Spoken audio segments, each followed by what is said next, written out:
तुम्हारा माइंड तुम्हारा सबसे बड़ा दुश्मन है। रात के 2 बजे सब सो रहे होते हैं, लेकिन एक चीज जाग रही होती है, तुम्हारा माइंड। वही माइंड जो तुम्हें तुम्हारी फेलियर्स याद दिलाता है, वही माइंड जो तुम्हें कहता है कि तुम कभी इनफ नहीं होगे। दिन में तुम दुनिया से लड़ते हो, लेकिन रात में तुम खुद से हार जाते हो। सबसे डेंजरस प्रिजन लोहे की सलाखें नहीं होती, सबसे डेंजरस प्रिजन वो थॉट्स होते हैं जिनसे तुम एस्केप नहीं कर सकते।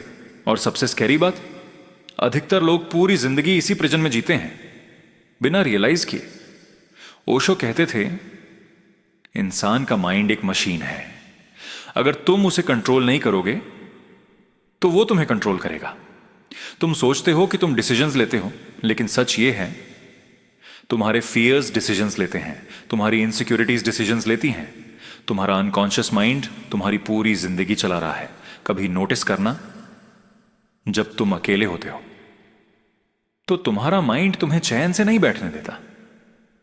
वो पुरानी मेमोरीज लाएगा, रिग्रेट लाएगा, फियर लाएगा, कंपैरिजन लाएगा। क्यों? क्योंकि अगर तुम सच में शांत हो गए तो माइंड की पावर खत्म हो जाएगी। माइंड क्योस पर सरवाइव करता है, साइलेंस उसे मार देता है। और यही रीजन है कि दुनिया तुम्हें हमेशा डिस्ट्रैक्टेड रखना चाहती है।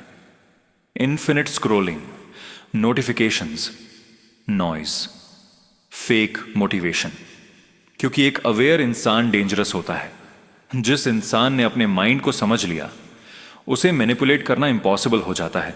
लेकिन सुनो, माइंड को हराने का तरीका लड़ाई नहीं है। बस ऑब्जर्व करो। जब एंगर आए, ऑब्जर्व करो। जब फियर आए, ऑब्जर्व करो। जब नेगेटिव थॉट्स आए, ऑब्जर्व करो। धीरे धीरे तुम्हें रियलाइज होगा कि थॉट्स आते जाते रहते हैं, लेकिन उन्हें देखने वाला हमेशा सेम रहता है। वही तुम्हारी रियल आइडेंटिटी है। और जिस दिन तुम ये समझ गए, उस दिन दुनिया की कोई भी चीज तुम्हें मेंटली ब्रेक नहीं कर पाएगी। इसलिए आज रात सोने से पहले 5 मिनट अकेले बैठना। कोई म्यूजिक नहीं, कोई फोन नहीं, कोई डिस्ट्रैक्शन नहीं, बस तुम और तुम्हारा माइंड। फिर देखना तुम्हारे अंदर कितना अंधेरा छिपा है।